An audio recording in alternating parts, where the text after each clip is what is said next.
Welcome to the 15th season of the NitWits, a weekly roundtable discussion on the Penn State Nittany Lions. Our panel includes Neil Riddell of the Altoona Mirror, Mark Brennan of FightOnState.com, Casey Kantz of WTAJ Sports, and a special guest analyst each week. The NitWits are brought to you by Irwin Financial Raymond James, a firm foundation for your financial future. Coldwell Banker, no one will work harder to sell your home. By Doctors Howells and Reed, orthodontics for children and adults. By the bookstore in the Park Hills Plaza, featuring the area's most complete selection of books, DVDs, magazines, and collectibles. By Fiore True Value on 6th Avenue, Altoona. Just ask rental. By Pacifico's Bakery, genuine Italian bread and rolls for your tailgating needs. By the Altoona Professional Hearing Aid Center, your hearing aid healthcare professional. By Monarch Cleaners, for all your cleaning needs. Your rehab choice, Health South Altoona. Ask for us by name. By J&P Auto, home of the $1,000 push, pull, or tow. By Courtesy Motors of Altoona, where courtesy means a great deal. By the Allegro, where fine cuisine is a way of life. By McMullen Furniture, the friendly store with quality furniture at a reasonable price. By Scotch Valley Country Club, the area's premier golf destination. By EasyToUse.com, your Yellow Pages connection in print and online. By FightOnState.com, as close as you get to Penn State football without putting on a helmet. And by the Altoona Mirror, featuring Penn State game day every Friday. You can also see the NitWits on AltoonaMirror.com. Welcome to another edition of the NitWits. Always fun to wrap up a win, especially after two tough losses to Penn to open the season, I should say, this year. Penn State gets win number one under Bill O'Brien. The panel, of course, always with me, Neil Riddell, Mark Brennan, and Keith Conlon in the chair this week. Welcome, Keith. How are you guys, man? Nice to have you. Good to be back. 3-year starter at Penn State on the national championship team in '94, or should have been the national championship team in '94, and host of the Goon Show. Yes, sir. So, Yes. Thursday nights online. You can check it Thursday out. night, goonshowpsu.com. We're at Bar Blue every Thursday night from 7 to 9. And this week we're going to have a little ode to the 82 team. So Kenny Jackson will be on and possibly Fran Fisher. So 30-year anniversary. yes, sir. Great Unreal. stuff. Wow. Well, I can't wait to talk about the offense from yesterday, or from Saturday, we should say. And just clicked right from the hop. Matt McGloin, first two drives, the touchdown at Jesse James, and then big day for Allen Robinson as well. Saw some great things from that offense on Saturday. They're really well prepared to start these games. They've outscored the opponent 28-0 in the first quarter, and I'm so impressed with the job that Matt McGloin is doing. 8-1 touchdown interception ratio so far. Yeah, you go into that game against Navy and you realize Navy, if they have any chance, it's all about ball control. And it's about, keeping the game tighter, maybe Navy getting a bit of a lead. Penn State comes out, scores 2 quick touchdowns. And you basically, at that point, realize that game was over. I mean, and they did a great job throughout. That is not an easy team to play. I mean, those kids play hard, and they have a system, and you could see how tough that quarterback was. Yeah. And the fact that they were able to get a lead, and then the defense comes through, forces the turnovers. They capitalize on the turnovers this week.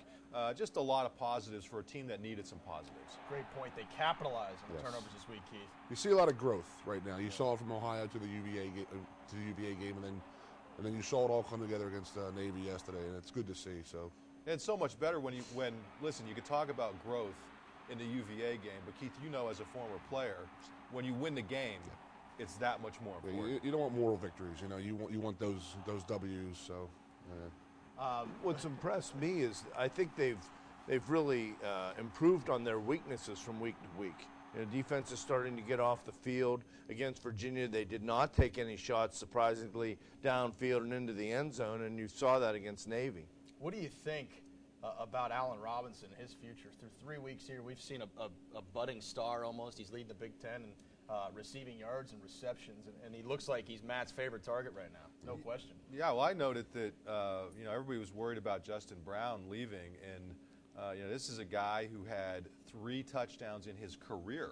Yeah. Now all of a sudden, Allen Robinson, you're seeing this guy's a freak athlete. If you haven't seen it, Google Allen Robinson or search YouTube Allen Robinson basketball and watch what this kid did as a basketball player in high school. He is a freak athlete. And the thing is, he's putting it all together as a receiver. Listen, you go back and look at the Virginia game. He had, 9 or 10 catches, but he also had 3 big drops. He turns that around in this game, and not only is he making big catches, but he catches that fluke touchdown. That is a heads up. That's a difficult play to make, and I'll tell you, he is a star.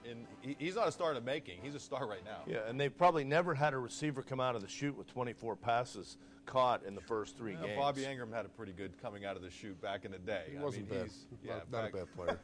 That's a good point, though, because he did have that drop in the Virginia game, I think, at the end of the first half, right? He had a couple. And we know how that game ended. That could have been a huge turning point right there, so nice bounce back week for him. That's the thing. I mean, the guys, they weren't making plays the first 2 weeks, and the guys made plays yesterday, and it proved. I mean, in the end, they got the W and they got the win, and everybody's happy about it. Keith, what are you seeing the difference in McGloin, though? It doesn't appear that he's forcing the throw as he has in the past, and he's letting the game come to him. I mean, I'm seeing a lot of growth these first 3 weeks. Everything Bill said about Matt is really true, and that is that he picked up the offense quick. He's a smart kid, and Bill's a pretty good coach. So he has Matt. He and Matt are all tuned in with these receivers and the tight ends, and Bill doesn't lie when he says he wishes he had Matt for a couple more years. And Matt's done a great job the whole season. I mean, 8-1 touchdown interception ratio, and that was his Achilles heel, was the interceptions. I mean, he cut those down. That's a whole different player right there. It doesn't seem like there's any effect. I mean, when he got smashed in the elbow twice, that could have been really bad. Doesn't seem like there's any effect from that. Yeah. And speaking of getting smashed in that elbow, you got to give.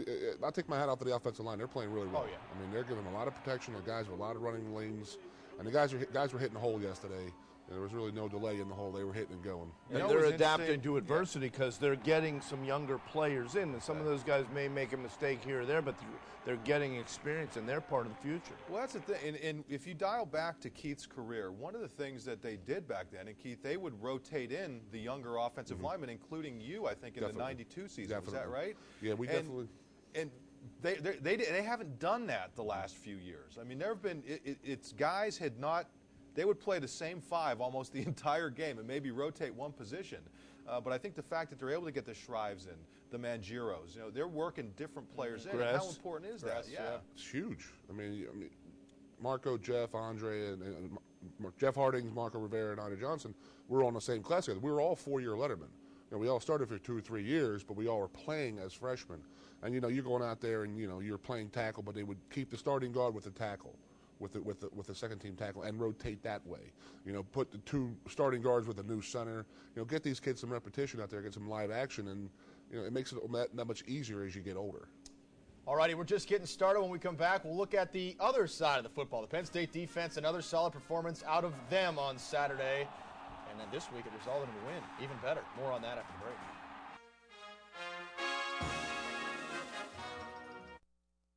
The NitWits are brought to you by Irwin Financial Raymond James, a firm foundation for your financial future. Coldwell Banker, no one will work harder to sell your home. By Doctors Howells and Reed, orthodontics for children and adults. By the bookstore in the Park Hills Plaza, featuring the area's most complete selection of books, DVDs, magazines, and collectibles. By Fiore True Value on 6th Avenue, Altoona. Just ask rental.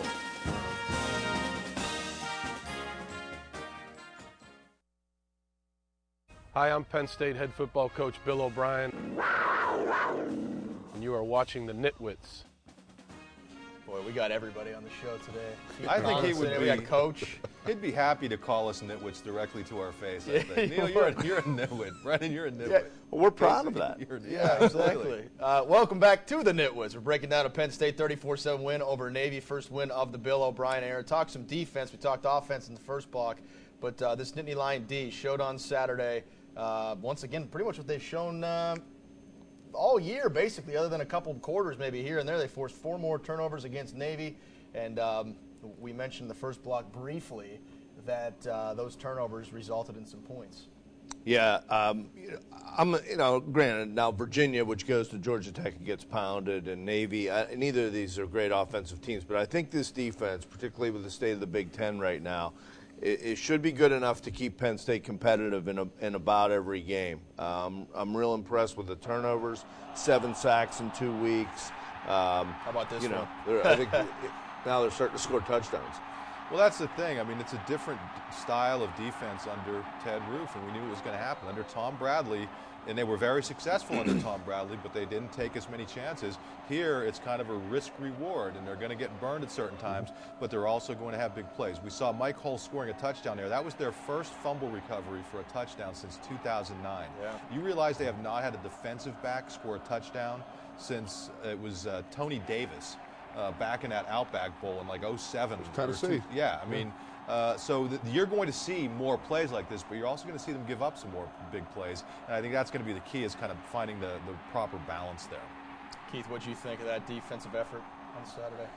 I think they all went in. They were all in. I mean, a lot of guys played and a lot of guys made plays. I talked to my radio show about how to defeat that option, the triple option, is you got to play disciplined defense. You got to do your assignment. Don't worry about the next assignment, and take care of your assignment. And they can't come back from that. I mean, and then the old adage is the only way you beat an option team is you got to get up on them, because they can't throw the ball.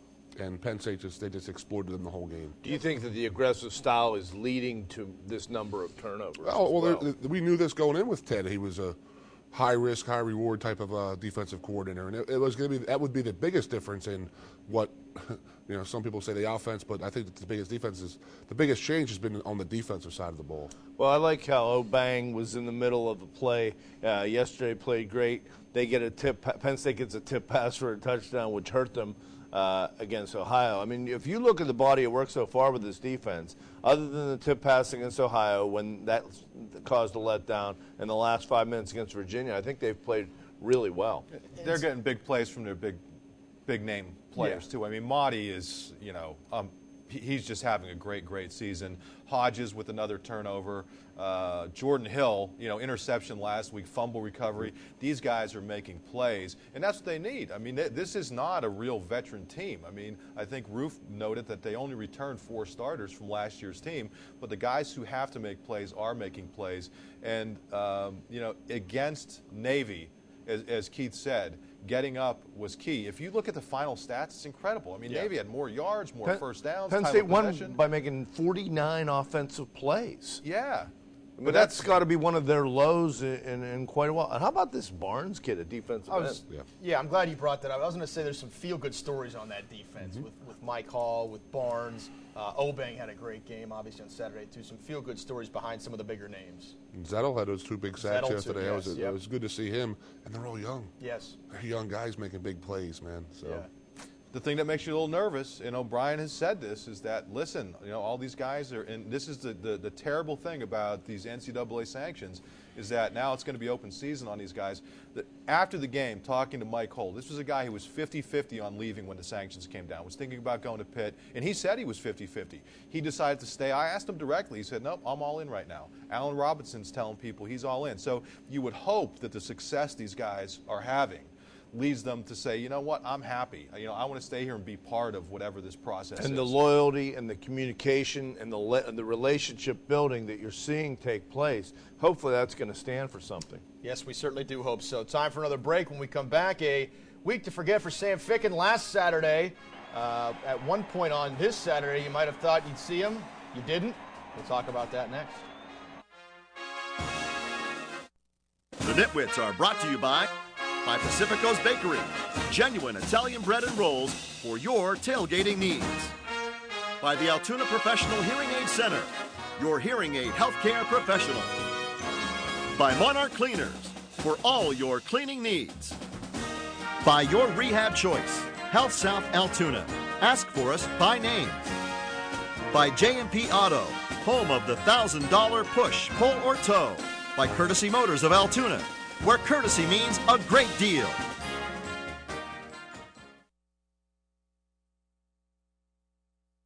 Now back to NitWits. A roundtable look at Nittany Lion football. And so when the guys go out there and they start fast, we didn't play, this unbelievably great game, but we played good enough to win. And now the guys have confidence that when they lifted all those weights in the summer and when they practice the way we practice, that there's a reward for that and that we can win and that we know how to win. Like I said, it's been the senior group that's been holding this team together. It's been the coaches. It's been everybody's really had their role in it. So we're just sticking together and just going to keep getting better. And Coach O'Brien said at one point in his press conference yesterday, with what these kids have gone through, and you forget how young they are sometimes and what they've had to go through this entire year and off season, how special that win was for everybody on Saturday.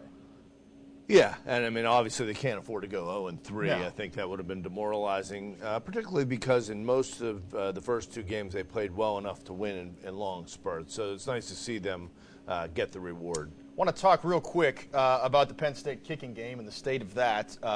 Sam Ficken missed a extra point yesterday. Didn't attempt any field goals, but there was one point there in the first half, the second quarter, where Penn State was up by 20, and it was a fourth down and good opportunity to go for a field goal. Bill O'Brien elects to go for it, though.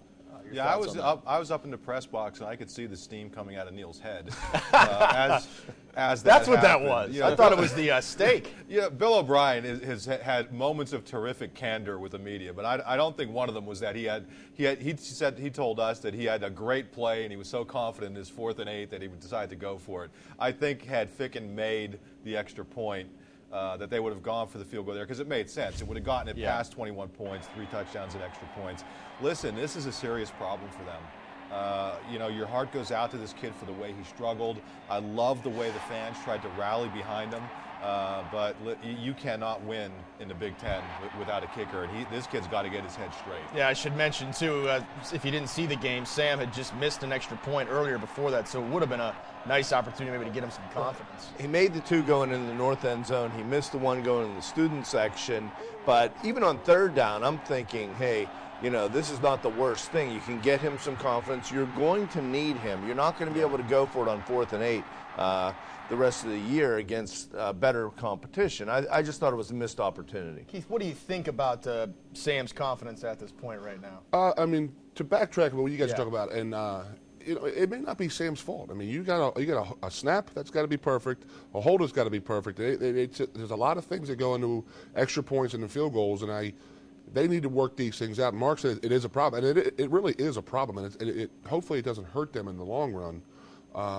But there is a lot of stuff that they could do, and you were upset about yesterday of them going for it on 4th and 8, and you know what? We're talking about how Penn State's got to jump up on people against an option team. I mean, I think Bill had their foot was on their throat. He wanted to finish them off, maybe.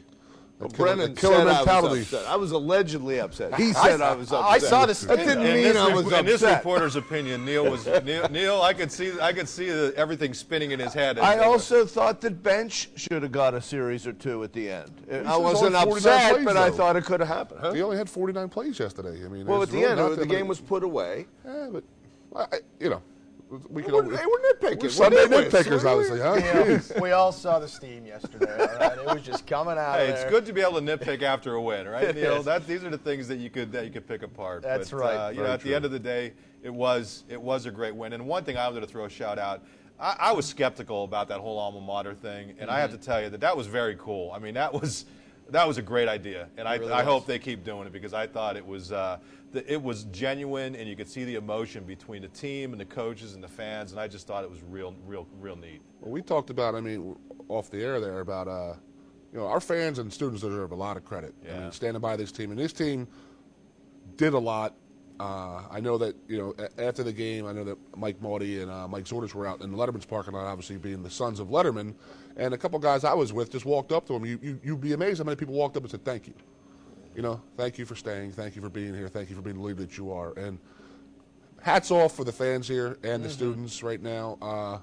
They're carrying this team, and this team it's the face of Penn State. I mean, there's no way to hide that. Bill O'Brien is the voice of Penn State right now, and this team is the face of Penn State. I also like the fact that when Navy came out, you usually see the opponent booed when they come out, and I think that ought to be a new tradition of to stop that. And it was nice to see that the fans all cheered Navy, as you would expect. Although I think Penn State's going to get booed on the road a little bit. No doubt about that's that. kind of the With way it that goes. said, great sights all around Beaver Stadium, capped off with the first win of the season. Always a special thing. We're going to take our final break. Come back with our predictions for the Temple game next. The NitWits are brought to you by the Allegro, where fine cuisine is a way of life. By McMullen Furniture, the friendly store with quality furniture at a reasonable price. By Scotch Valley Country Club, the area's premier golf destination. By EasyToUse.com, your Yellow Pages connection in print and online. By FightOnState.com, as close as you get to Penn State football without putting on a helmet. And by the Altoona Mirror, featuring Penn State game day every Friday. Welcome back. Penn State set to welcome in the Temple Owls to Beaver Stadium next Saturday. And Mark, much like last week, the Nittany Lions facing a team that hasn't played a game in a couple weeks. Yeah, big game for Penn State to keep the momentum going, and I think they do. Temple struggled against Maryland. I'll say Penn State 24, Temple 17. 24-17. Neil? You know, this is a potential trap situation. They open the Big Ten Conference next week. Temple with the week off. I'm going to say Penn State 24, Temple 10. I'll stay the same score as last week. I've got 31-20. We got 15 seconds. The chair was the Nitwit of the week last week. Game always scares me playing against Temple because it's always their Super Bowl, and this year it really is for the Battle of Pennsylvania, but I like Penn State 28-14. Appreciate the time for coming in. You got it. All right, we'll see you Thanks next for week. having me.